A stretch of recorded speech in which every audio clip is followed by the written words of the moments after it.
Hello, beautiful. And what I really want to know is what is good in your life today? This is Kia with another episode of the Female Veterans Podcast. And before we get started, I want to give a quick shout out to my sponsor, Grunt Style. You can visit them at gruntstyle.com, see what they're all about. They have a foundation that supports the veteran community. They are veteran owned. They hire veterans, and they make amazing apparel for all sorts of your life activities like working out or hunting or fishing. They're gun loving. So if you love guns, you got to go check out their cute t-shirts. And they have apparel for men, women, and children. So go check it out. And if you do your girl a favor and use code Baker, that's my last name, Baker, and you will get a 10% discount off of your very first order. And let me know if you like them and how you like their stuff, because, it's important to me that I align with the people that I work with, and I like the organization, and so far so good, but let me know how you're feeling. Go to thefemaleveteranspodcast.com and send me a message there. Okay. So with that, I want to introduce you to our guest. She is amazing. Her name is Donna Leffler, and she works with an organization I have come to really adore, the Pollan Psychedelic Society. So as you know, I'm really passionate about alternative therapies that can help us. And since I've been more holistic in my approach to my healthcare and my lifestyle, I have been living such a healthier, happier, and better life. And I wish that for all my sisters. So I want to bring to you all sorts of alternative and cutting edge therapies that are showing promise, because they may save your life or the life of someone you love. So without further ado, hey, Donna. Hey, Kia. We love you at the Pollan Psychedelic Society, too. You guys are so fantastic. I'm going to come back and sit in on some more veterans meetings, and I hope more veterans will join up. You can be anywhere in the world to join a meeting. You can put your name as anonymous or a fake name if you feel weird about it. And you don't have to have your camera on. So if you want to just sit in and listen and learn without anyone knowing who you are, you can do that. Or you can come fully ready to ask questions with your name, your camera on, and ask tons of questions directly or in the chat. And learn a lot of things about plant medicine that could give you a chance to have a much happier life experience, which is what we all want, right? Or more fulfilled or more content, whatever word you like to use. So I love that. Will you tell us a little more about the organization, Donna? Yes. Yeah. I like to say that it's a good place to find the others. But we are becoming less of an esoteric group. And as you know, psychedelics is really taking off right now. I mean, the psychotherapeutic dynamic using psychedelics in therapy, and just as an individual, alone with friends, microdosing, things like that, have been extremely beneficial.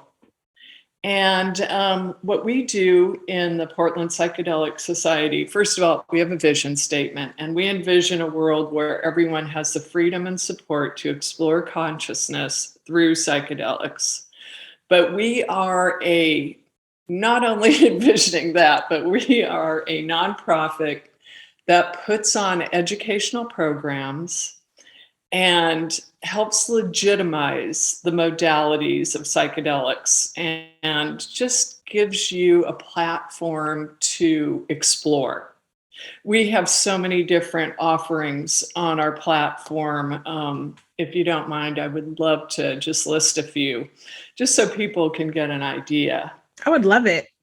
Oh, great. Thanks. So we have the Veterans Group. We have a BIPOC integration circle, community integration circles, psychedelics for the new and curious, psychedelic elders gathering, reimagining chronic pain, indigenous knowledge, psychedelic renaissance, the war on drugs and racism, creating ceremony and sacred space for psychedelics, healthcare, people that just need a community space to integrate. We have community integration, men and women's groups, a group for the neurodivergent, and just a lot of one-off programs like we did with you, Kia.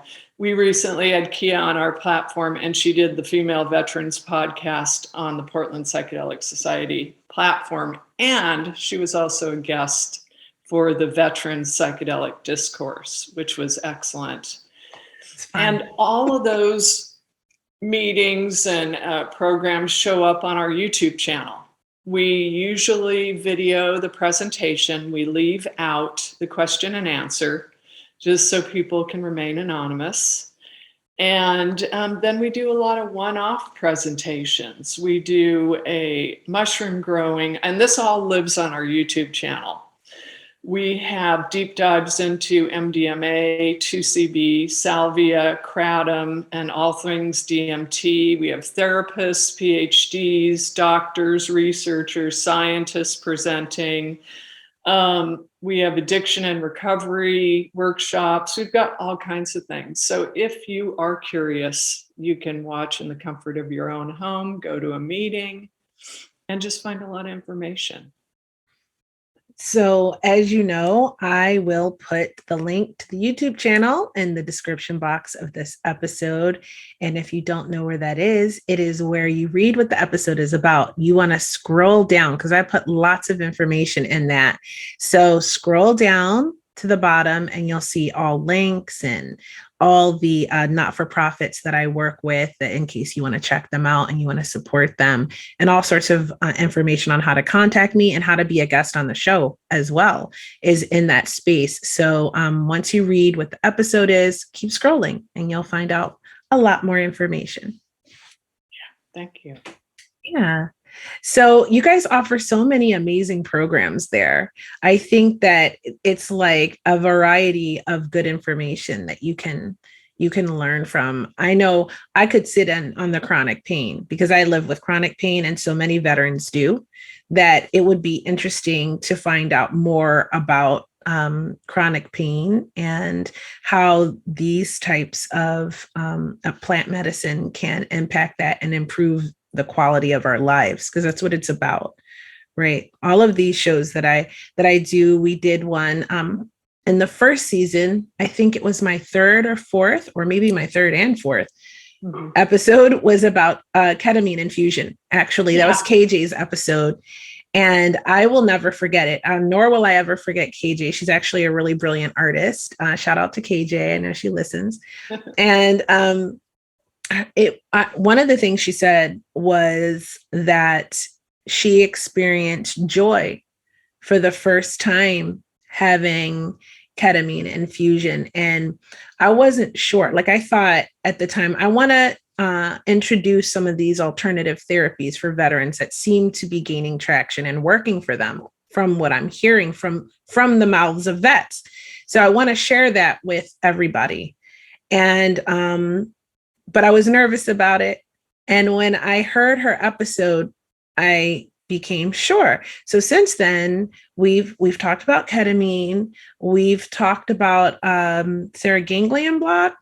Yes, I think that's what it's called. Yeah. And that was with Lauren, of course. She was on a previous season as well. She's coming back too, by the way, from a hippie and a vet on Instagram and TikTok.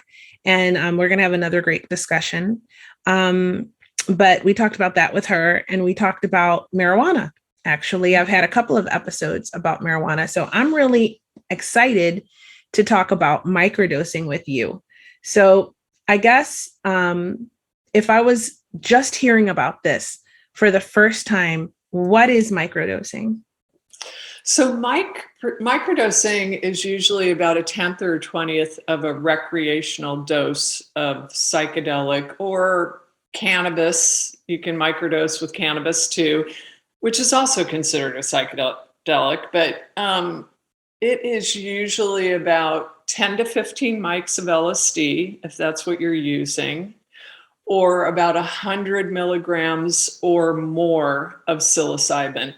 And I wish I could give you exact numbers, but Microdosing is really about being your own researcher. So it's really the right substance for the for that person on that day, right? So sometimes I'll do 100 milligrams of psilocybin. Sometimes I'll do 150.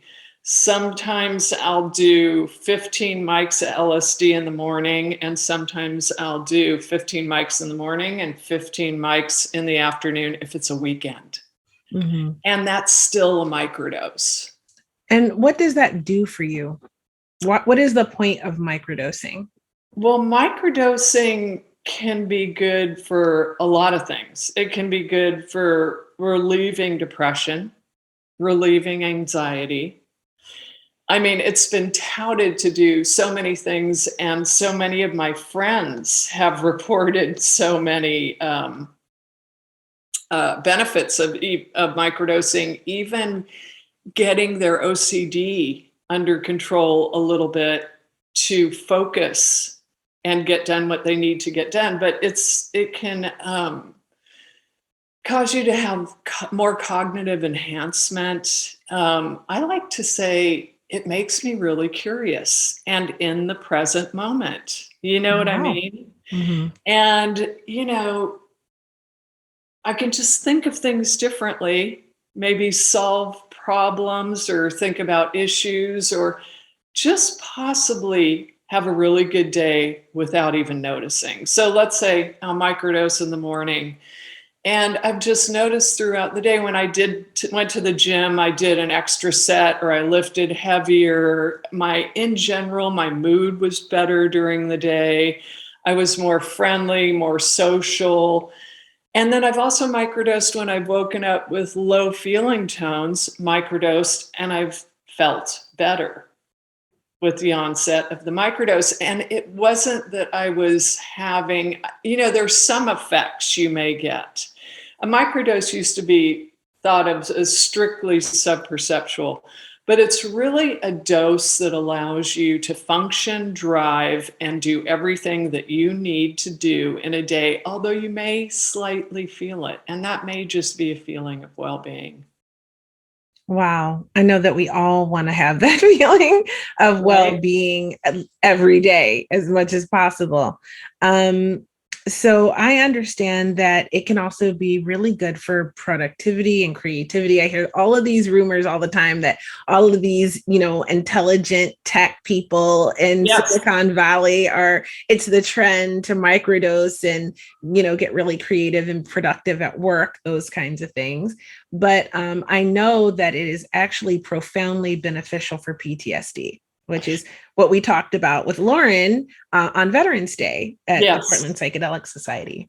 Yeah, it helps. And just to address the other thing that you just mentioned about problem solving, like with the people in Silicon Valley, like we've heard about, there's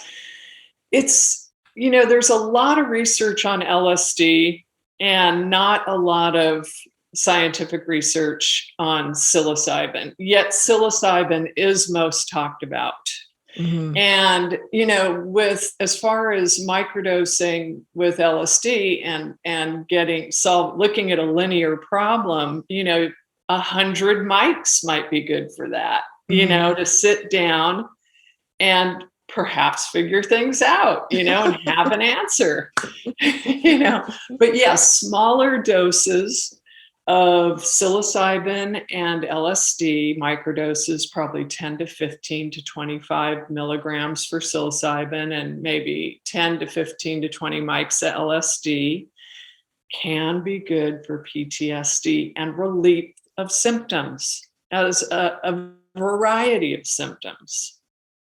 Amazing. And that's what I'm talking about. Like I know a lot of vets that are suffering with anxiety, depression, chronic pain like me, PTSD, right. Like and they're at the end of their rope, right? When there's something out there that's so beneficial and the evidence is just mounting and building at how beneficial it is, I feel like I have to share this. Yes. And safe. Mm-hmm.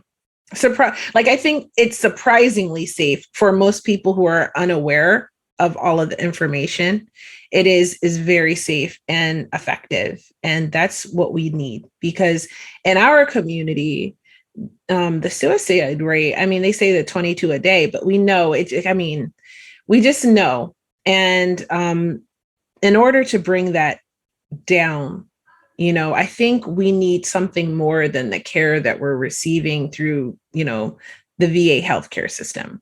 And I know me personally, I have the experience, of I did everything they said to do. I took every med they said to take for 10 years. And at the end of that 10 years, I was incredibly overweight. I was miserable. I was depressed. I was riddled with anxiety and panic attacks.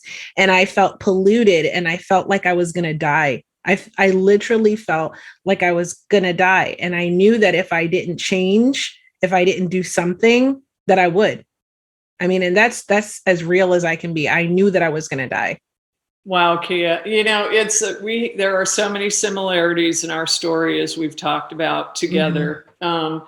And I had the same experience with SSRIs for 10 years. And I did everything. And I had, you just worded it so perfectly. And just the numbness and flatness that those drugs can bring about is just, it's insane and it's sad. And I'm not saying there isn't a place for them, but 10 years is just irresponsible, I think, for doctors to say, hey, you're going to be on this for 10 years.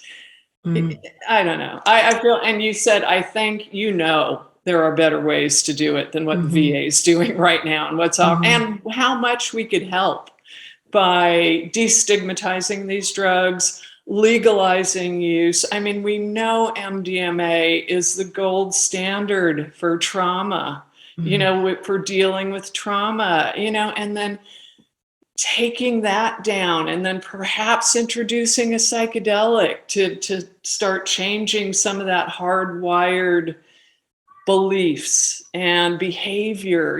There's just so many things that can move us forward so much more quickly than what we have right now. And I think we're at a fortunate time to be seeing this shift, because we're out here in the Portland area, right? Right.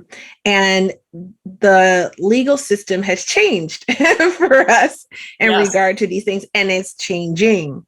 Right. So I think it's a place where it's a hub where this can show the rest of the world of what's possible.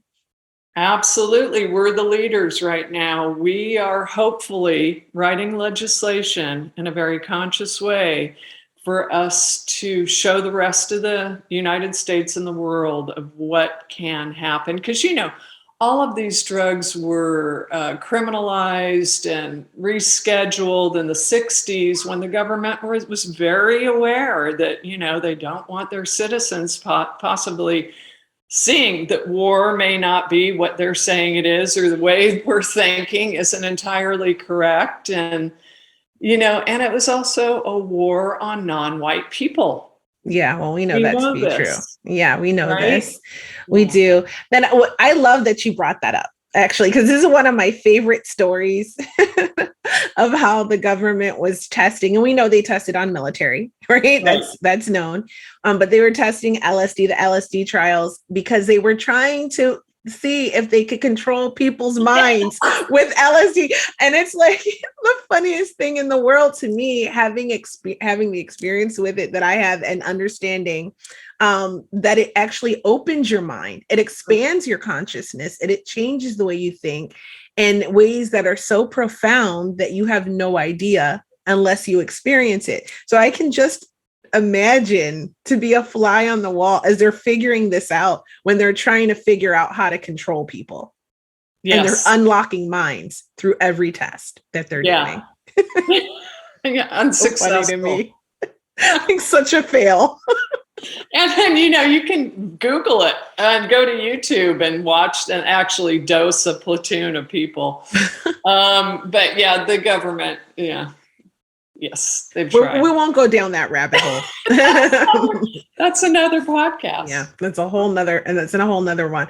And so we talked about microdosing a bit, Right. And you gave out some measurements. How could the average person who is just like, okay, I don't really know what that means, how could we begin to make a plan of action to get started with this? If we're curious and we go, there's lots of books. I think it's Michael Pollan has a book that's amazing about microdosing and its effects. I will include it, the accurate title and everything in the description box. And then as I mentioned at our meetup, I watch a lot of videos on YouTube from Terrence McKenna. I was familiar with his work in the 90s, and his brother Dennis, and there's tons of videos there you can see on YouTube of those two with their experiences and everything, their studies and research that they did as well.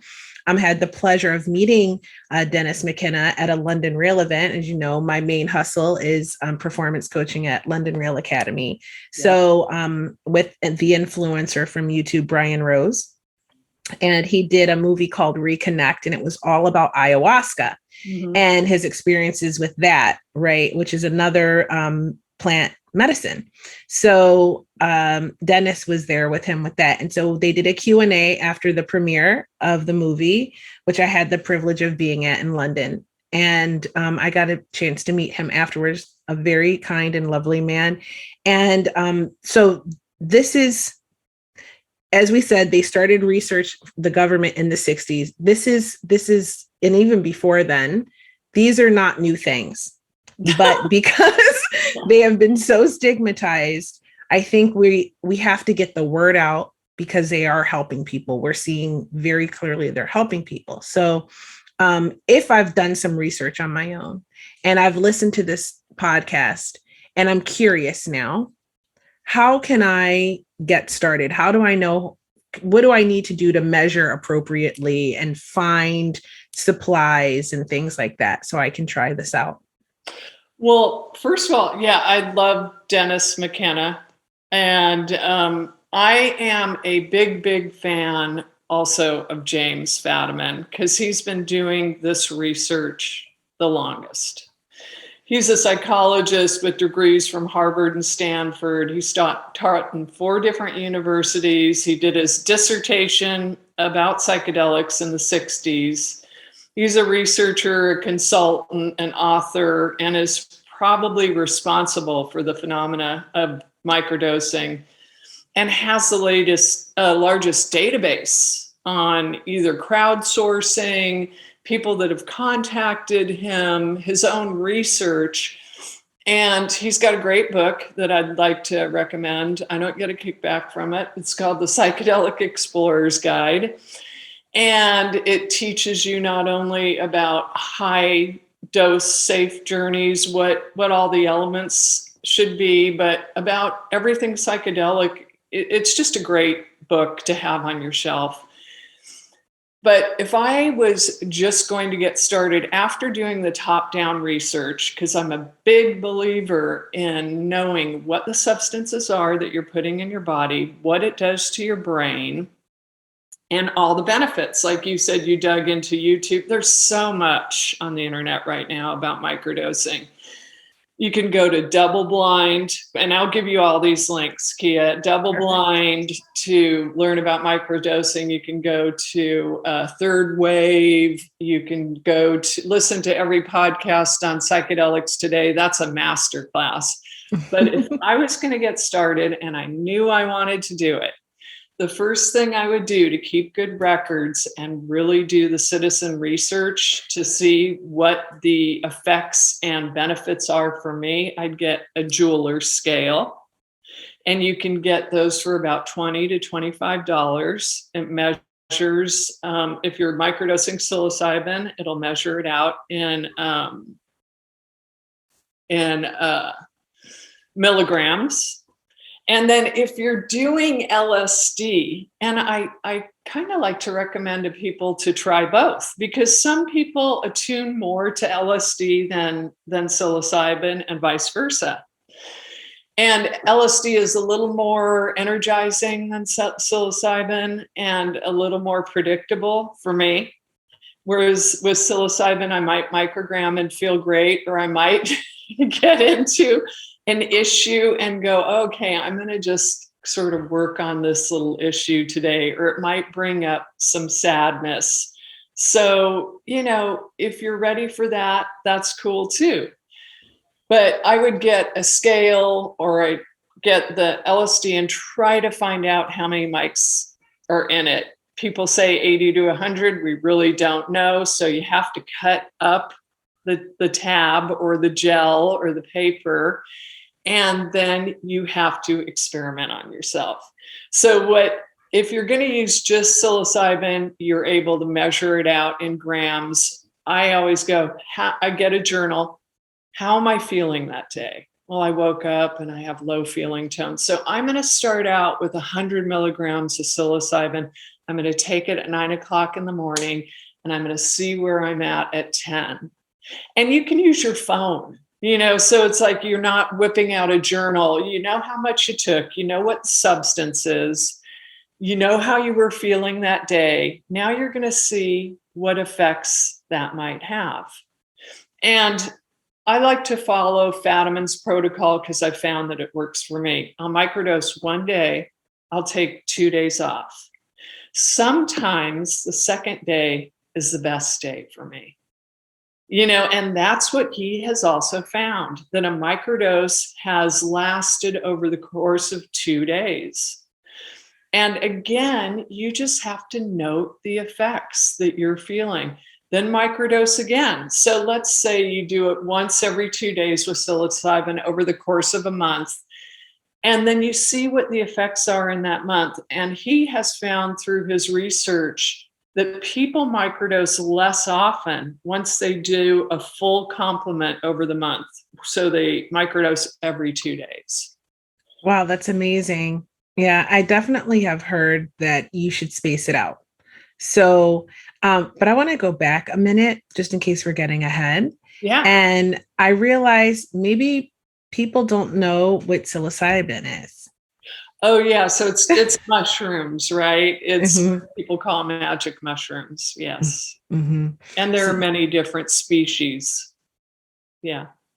So if there are many different species, like there's so many different strains of marijuana, Cannabis, yeah. do they affect you differently? They can. Some are a little bit more potent than others, like cyanescence is more potent than, say, golden teacher. But I have to tell you from this, my own perspective is that for me, they all kind of work when it comes to mushrooms. If I'm doing a microdose, they're all about the same. I mean, cyanescence can be a lot, it's said to be 1.5 times more potent than, say, golden teacher. But when I'm doing a microdose, they're all about the same to me.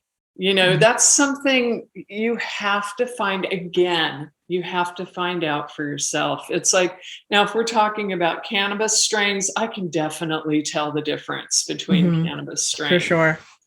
But a microdose of mushrooms, it's not a huge difference for me, but for somebody else, it may be.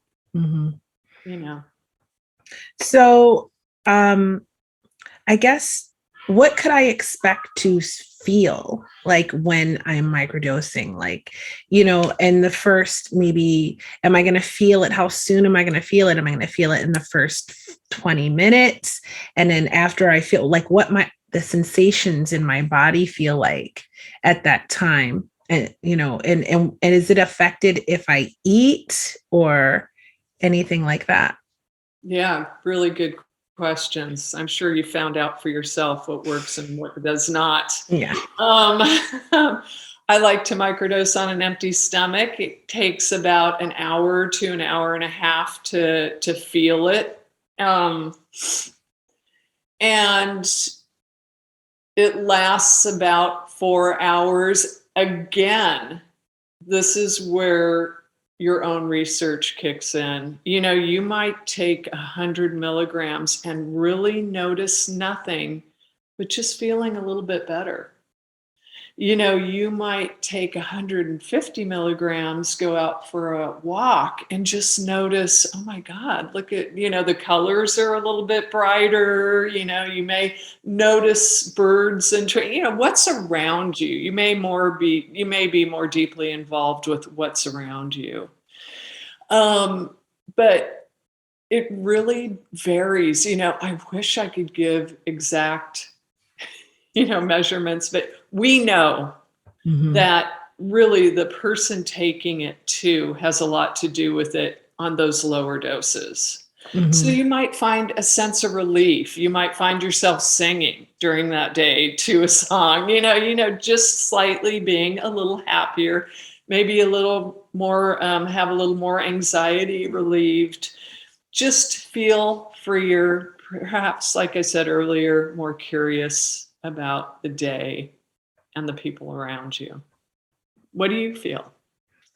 Well, I agree with you. And I think those are important things that people would want to understand, because understandably, when you're first hearing about this, you may be listening to this episode and thinking, you know what, I have chronic pain, or I have anxiety, I have depression, I have PTSD, I have all of those things and a whole bunch of other symptoms. And I am at my end, and I'm hearing this, and I may not fully understand it yet, but I'm hearing this and I'm understanding that this is something new. It really isn't new, but it's being accepted more, and it's trending more, I guess, now. And I'm interested because it could potentially help me. That's what I've got. So now I want to know what I'm going to experience, what to expect. Right. And I think you've covered it really well. And my experiences, I didn't measure anything. And my measurements, I didn't have a scale. My measurements were more like caps and stems, right? Like very, very, very basic. And I know, because like you said, it's experimentation, right? Yes. With yourself. And I know that maybe if I take a couple of stems, it's going to affect me differently if I take a cap, or if I take half of a cap or a quarter of a cap. And it also depends on the size of the cap. It also depends on what I have in my stomach, how fast it's going to begin to affect me, and what the feeling is going to be like that comes over me. I definitely have my whole way of doing things. I must feel safe in my environment. Yes. I need to have the ability to be indoors and outdoors. It's just a must. Agreed. Right? I have to get out in nature, especially with any psychedelic. I have to spend some time in nature. It just enhances the experience for me so beautifully. But I also need to be inside as well if I want to just chill out inside. So I need to have music.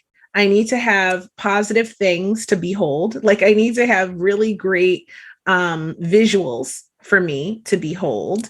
And this is whether I do a macro dose or a microdose, because I have experience doing both for many years. And in fact, the time I took a break was the time I felt the worst. Those 10 years that I was so miserable, I took a break from both cannabis and psychedelics. And I tried to go, the Western medicine approach. And I tried really hard. And it was gradual. All the medications that they were changing me on, switching me on, switching me off, doing this, doing that. And the years built up. And I remember it was a VA doctor. And I remember telling her, I feel so polluted. She was prescribing me some new meds. And I said, I already feel so polluted. I just don't think I can take anything else. And she said, well, I don't get a kickback or anything. And I thought that was such an odd thing to say. And it was actually the catalyst for me to be like, okay, I think I'm going to die. In fact, I'm sure I'm going to die, and I cannot take anything else. And I need to leave this healthcare system. Not everyone has the ability to move, but and that was one of the reasons why I was moving out of the area. And when I came here, I gradually started to go back into these things. So I already had a lot of experimentation under my belt. So like I said, I knew that what environment I needed to be in. Environment is critical in life in general, but especially when you're doing this kind of thing. And I like to have music, and I like to have something to watch that's, I'm going to feel inspired by. Maybe I'm going to watch Gaia, the channel Gaia, you know what I mean? Or maybe I'm going to just listen to something that, like we were talking about before we started officially having the podcast interview. We were talking about subliminal reprogramming or binaural beats. I really like those. So I like to have those kinds of things on hand if I'm alone. I'm also like to be with people, right? Whether I'm microdosing or macrodosing. And I like to engage and just conversate and just talk, and, maybe we'll go for a walk, like you said, or maybe we'll I might go swimming if I have access to a pool but the thing is it just is such a beautiful, calm experience that leaves you feeling, for me at least, very refreshed. And I also think it's really critical that if you're going to be with other people, they be positive people with uplifting things to say, right? You don't want any sort of negative energy around you when you're having this experience because it can taint it. And those are the things that I've learned, trying to keep your mind frame, especially if you're macrodosing, in a more elevated and optimistic and positive state is really, really important through the experience. But I know that it can also, it's really, really good for intrusive thinking. If you have intrusive thoughts that you get stuck in a loop of negative thinking, or you have one thought that's on replay in your mind all the time, this is effective for breaking that sort of unwavering loop. And I can't recommend it enough. I think it's great for you. Like, I recommend cannabis all the time, CBD and cannabis. I think it's an amazing therapy. And this is as well. And I think we're going to see this becoming even more and more mainstream over the next 5 years.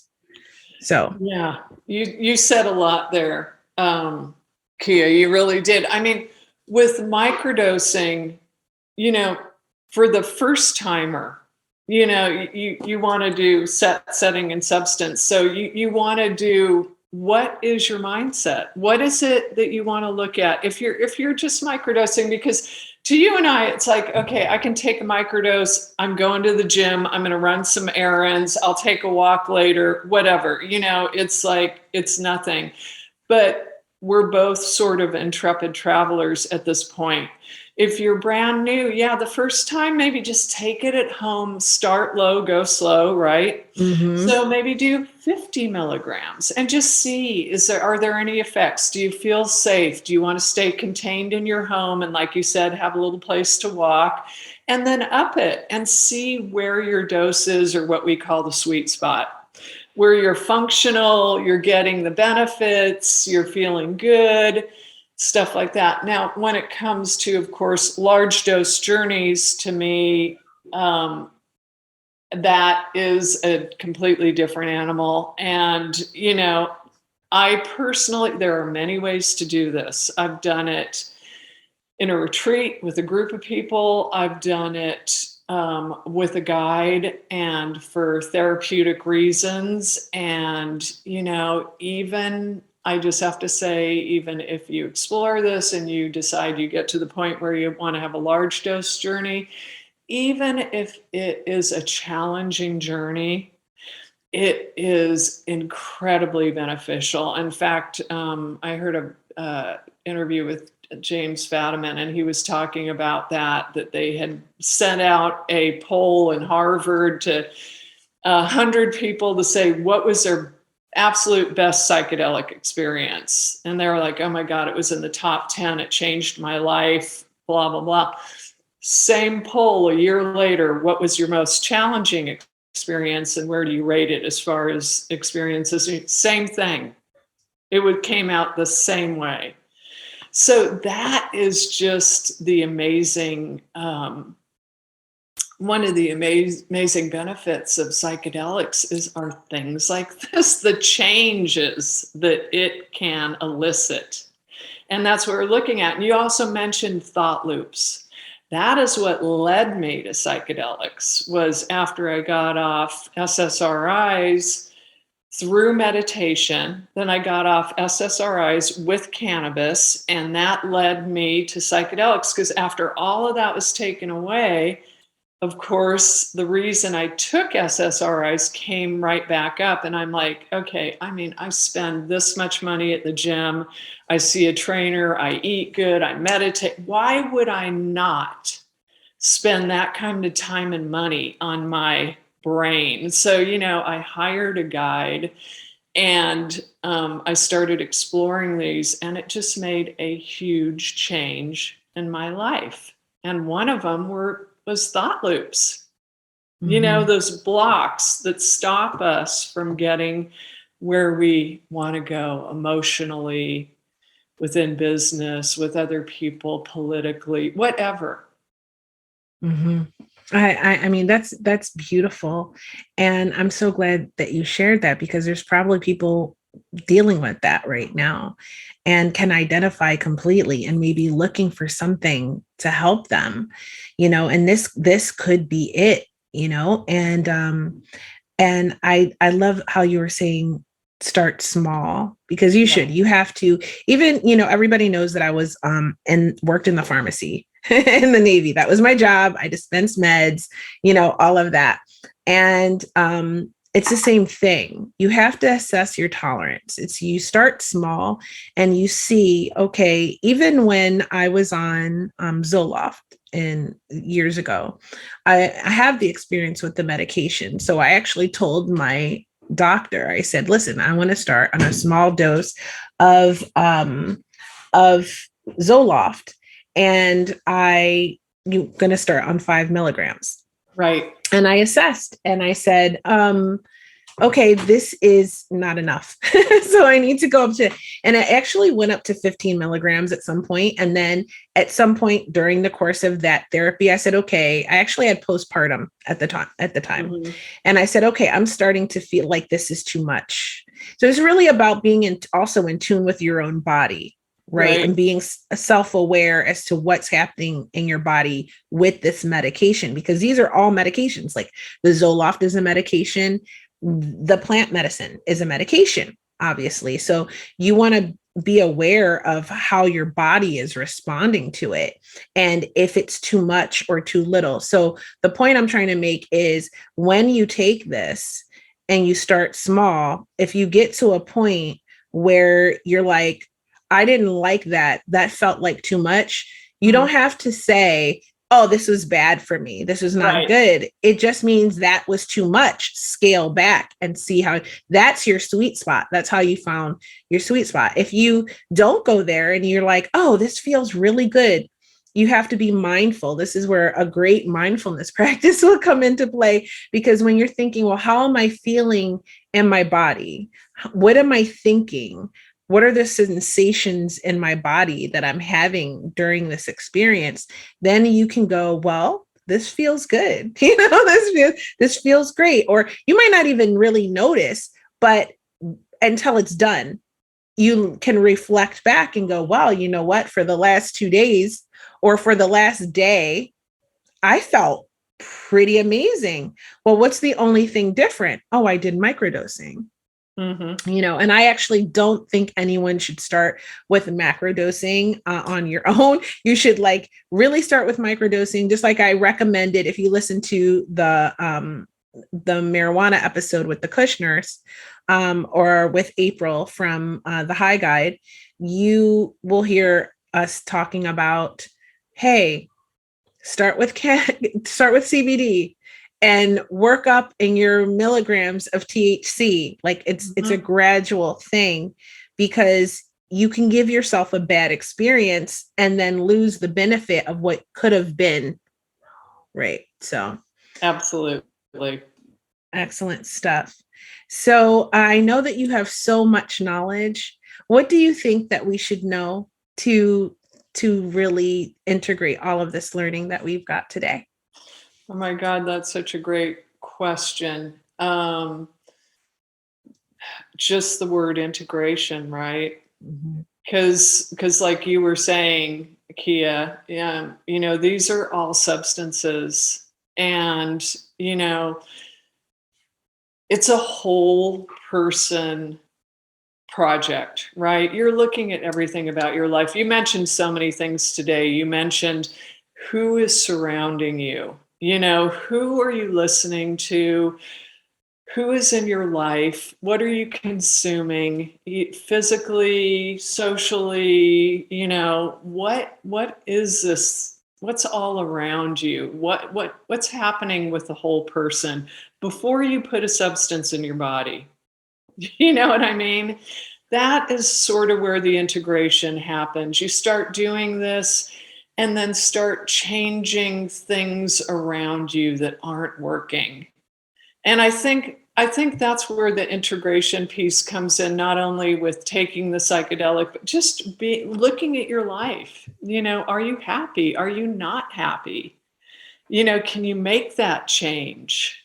So I don't know if I answered your question, well about to integrate it. Besides, what I mentioned already is just be really informed of what you're doing, start low, pay attention to your life. I mean, just, paying attention, to how you feel.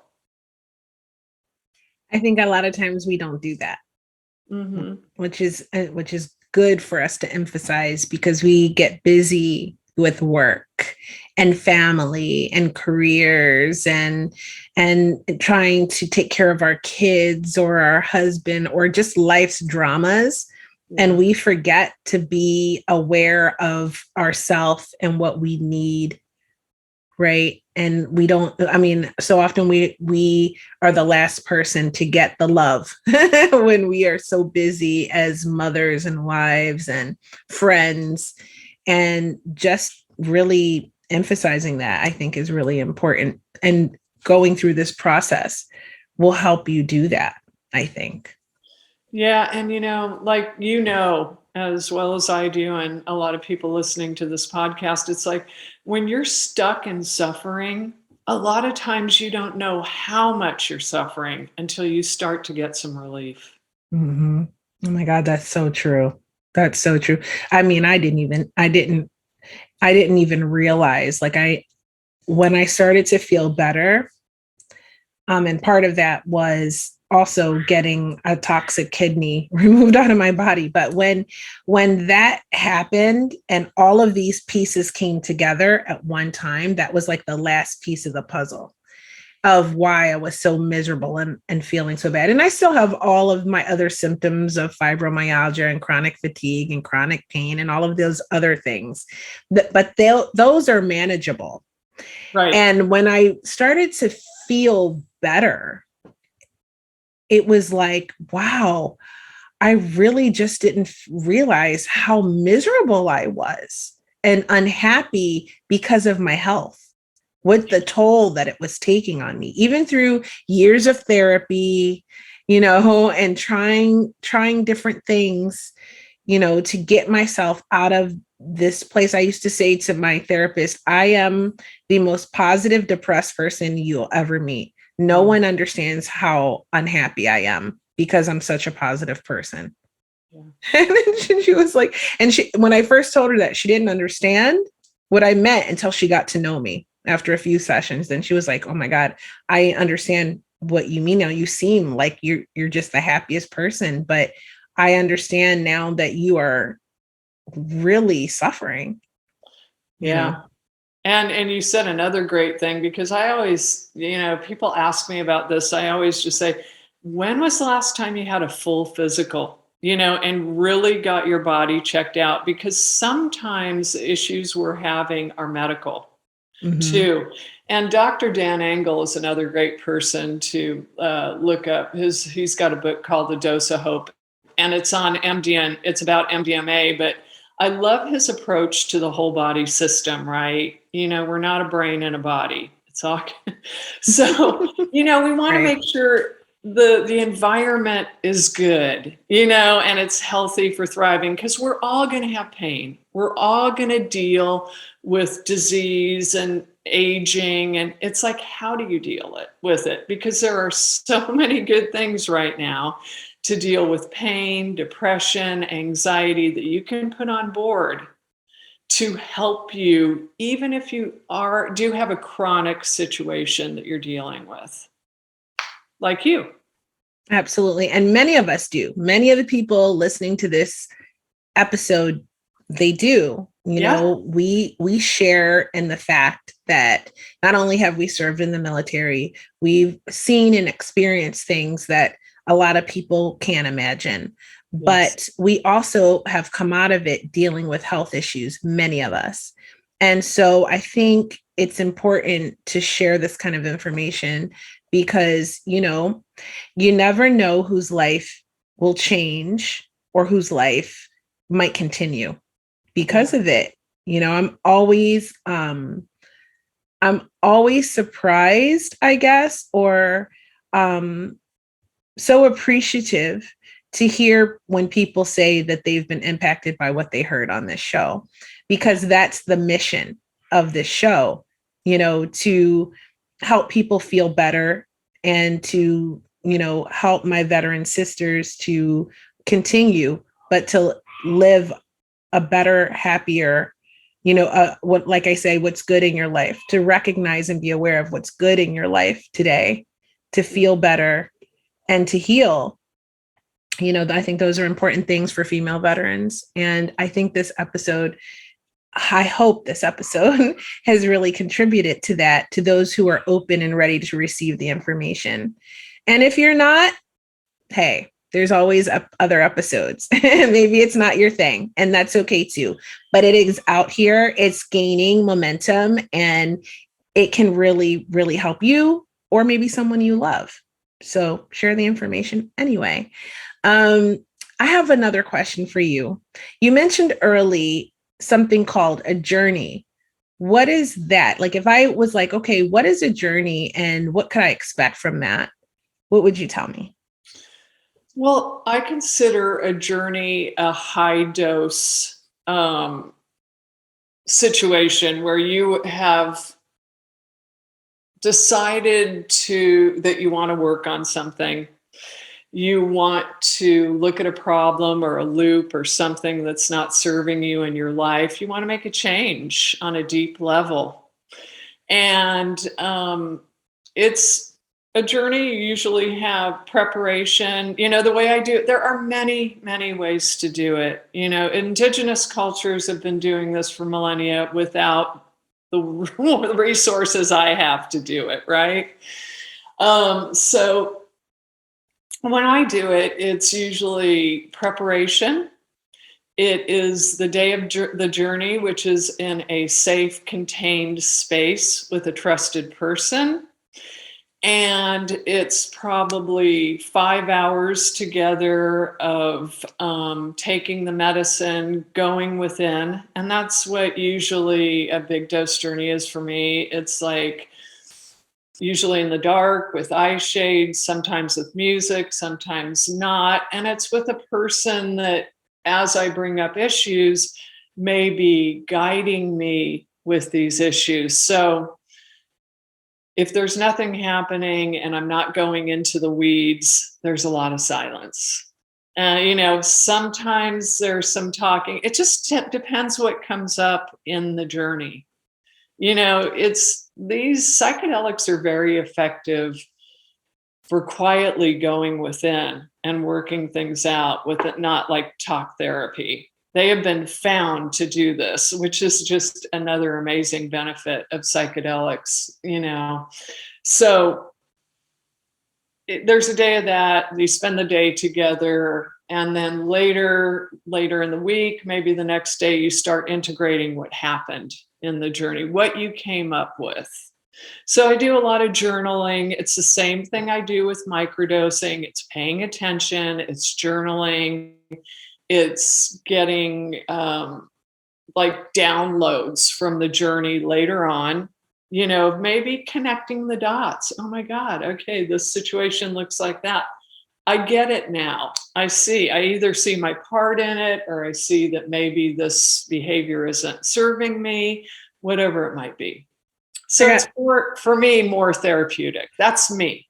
I gotta say I agree with that. I mean, legitimately, no lie. If I'm gonna be 100% honest, and I am, and if I'm gonna tell you what happened to me, because I always do, my first marriage, legitimately, this helped me understand my role in my first divorce and begin the healing process of that marriage ending. And I was married for 5 years, if you guys know the story, and it ended not well. and and I was only 27 years old when I was getting divorced. And it was very traumatic for me the entire like last 2 years of the marriage. So it helped me. It helped me get me back on my path. It helped me get my mind straight. It's actually helped me more than once with relationships, if I'm going to be completely honest, and moving on and letting go and healing.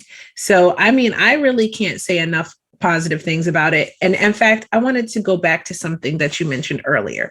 Now, I particularly do not like to have what I would consider unpleasant experiences. Like I like everything to be like really happy and positive, but there is value in those tackling what comes up when you have an experience where maybe something darker arises during your experience, and really looking at that issue and working through it.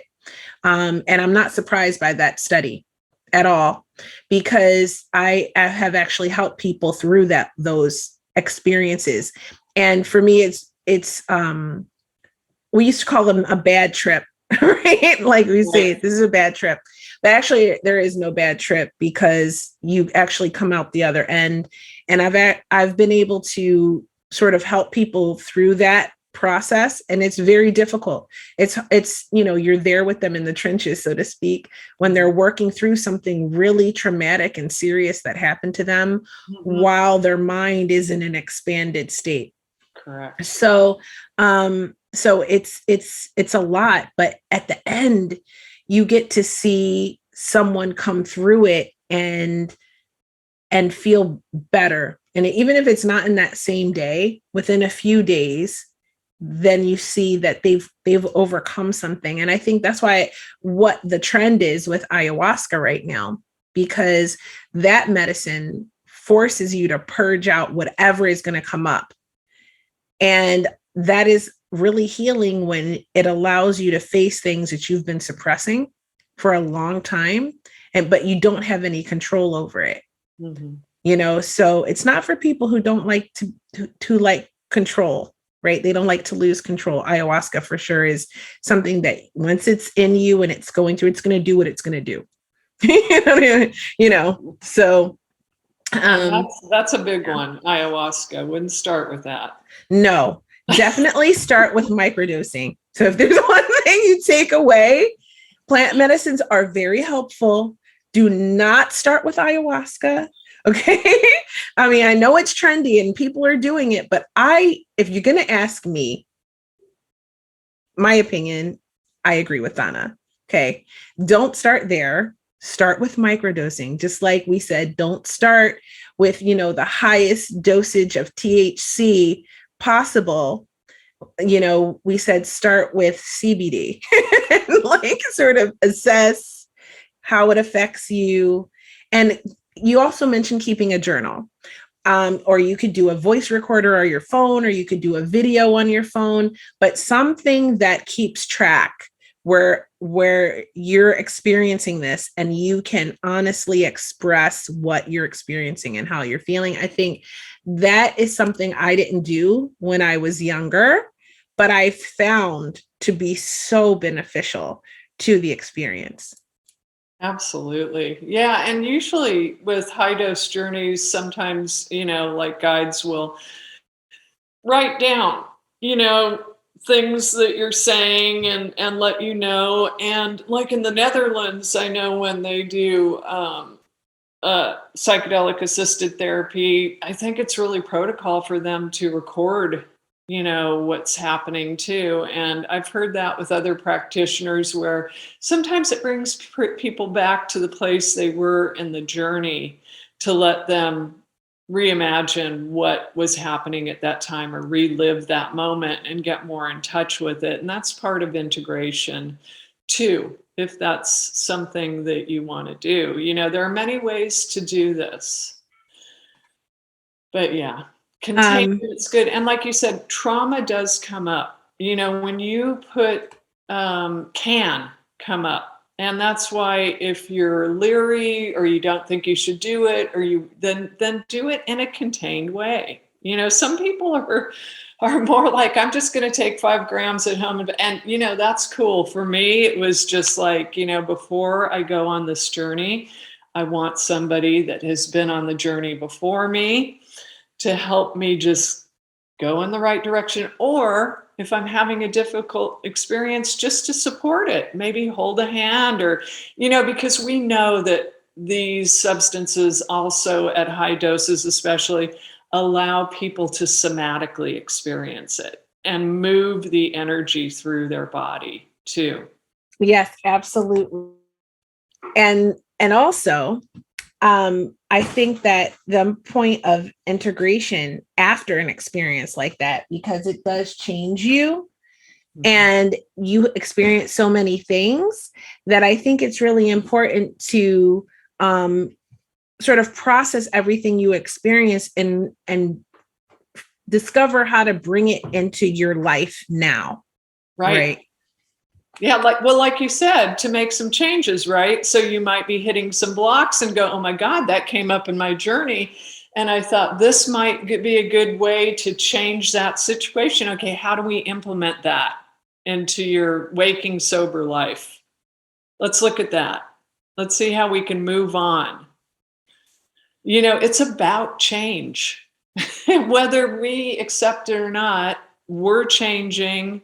The world's changing, our bodies are breaking down. How do we live with all of this and be a positive force, or, you know what I mean? It's like what you're doing, Kia. I look at it the same way. It's like there's just like you're bringing all this positive information to your audience in just the most wonderful way. I mean, I'm not a veteran. I listened to Kia's podcast because we connected on social media, and I'm like, who is this woman? Because I had started the veterans group because I felt so strongly about the amount of suicides that were happening per day, and it just was not reasonable that the government was not moving these things forward. She contacted me, and I just started listening to her podcast as a non-vet, but just a woman. And I was just like, she's amazing. And I love these people that you're having on your podcast. I'm blessed to connect with amazing women every single day, and that are open and candid and willing to share their story for those that are not ready to share yet, and to help them heal. And I think it's really cathartic to share too. So I think it's a win for everybody. And it's just such a gift to be able to have this platform that people want to come and hang out and spend time with me and talk stories and share them with everyone who tunes in. So I really appreciate everything you said. I feel like very honored, and I'm so glad that you were able to make it and we could do this. So I just have a couple of more questions for you before we wrap it up, if that's okay. Yeah, of course, Kia. Okay, amazing. So we talked about starting small. We talked about assessing. We talked about starting with microdosing and everything like that, and setting up your environment. What other tips would you have for someone who wants to get started, maybe trying this out? And do you mean that in the way of putting the experience together as far as what they may need? Exactly.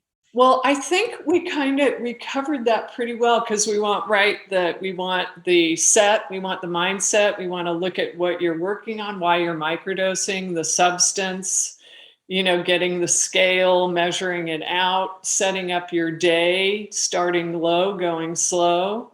And the only other thing I could say is, if you have a consistent supply of either mushrooms or LSD. So it's the same dose all the time. That's really helpful because you're using the same product all the time. So you know exactly what you're getting and how much it takes.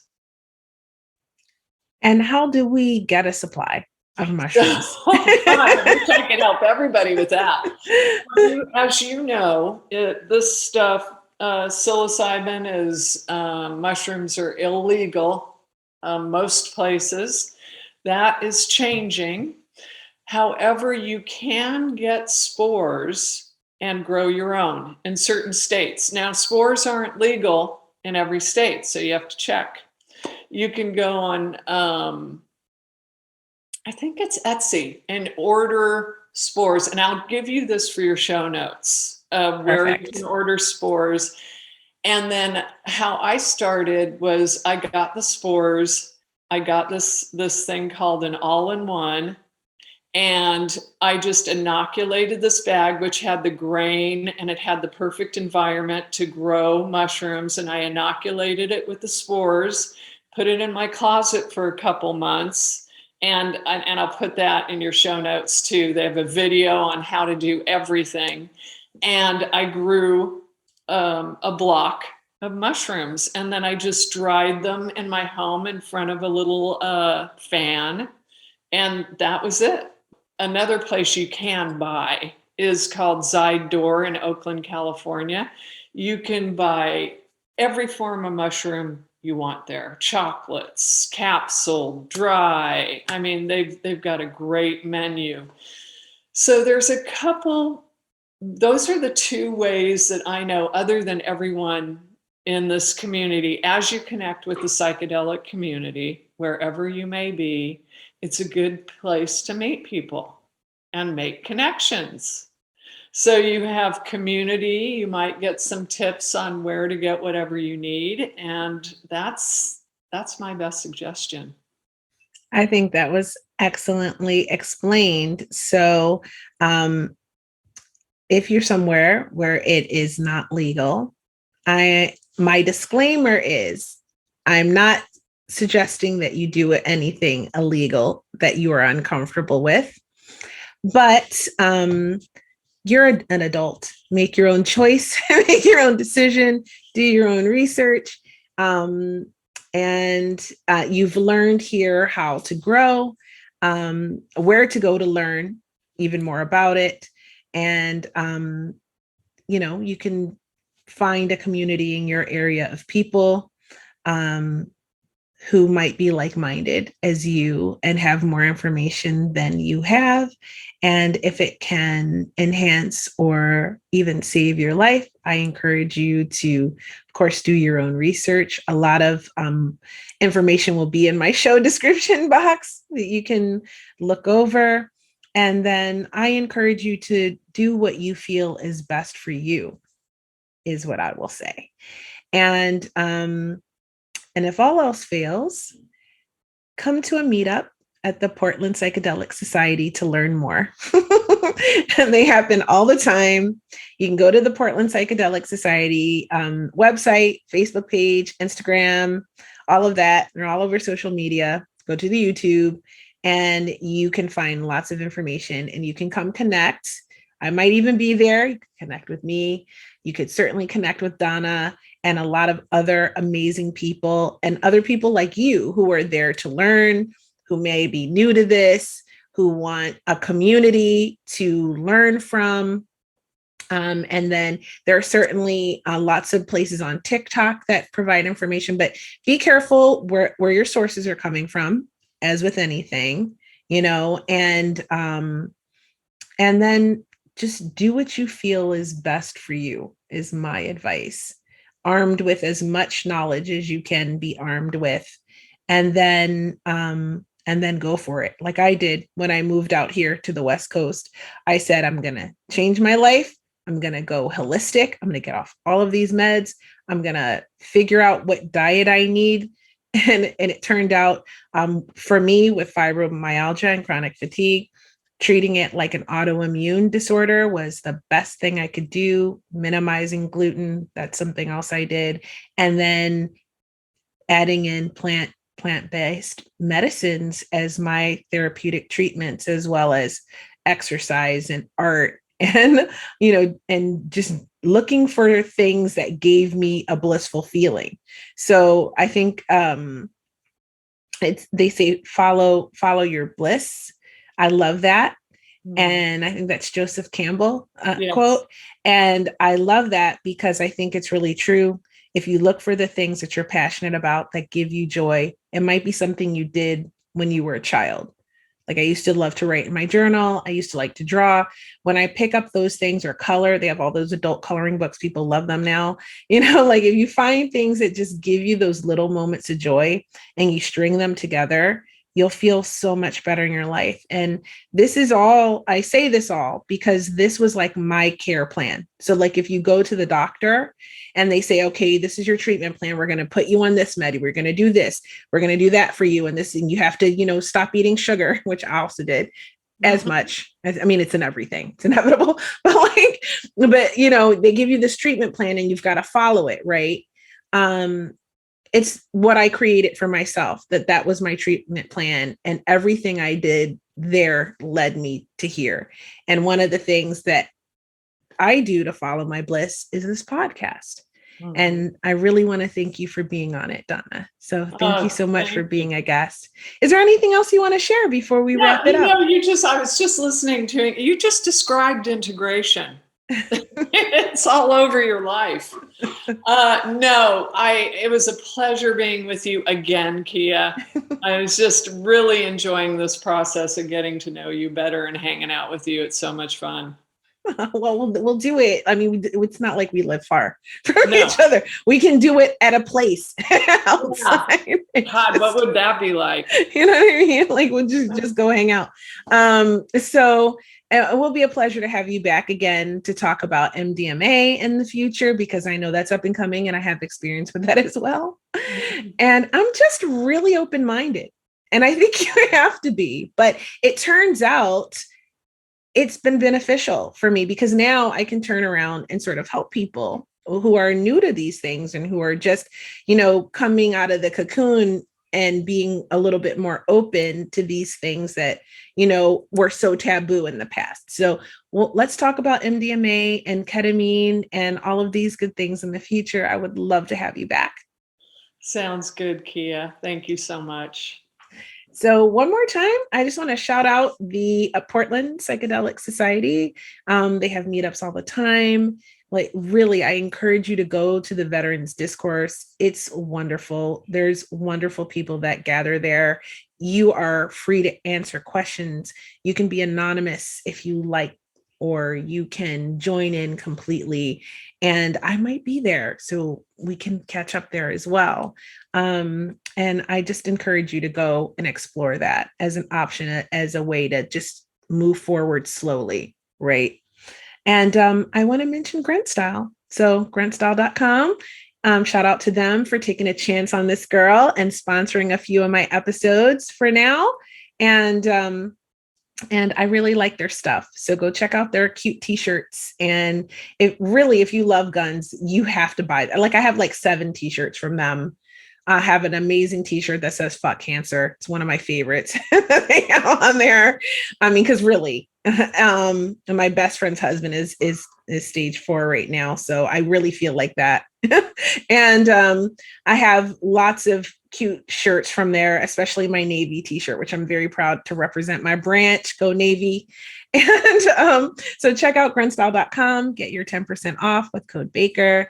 And I want to thank you guys for coming on this journey with me. I love you guys, and I will talk to you next time.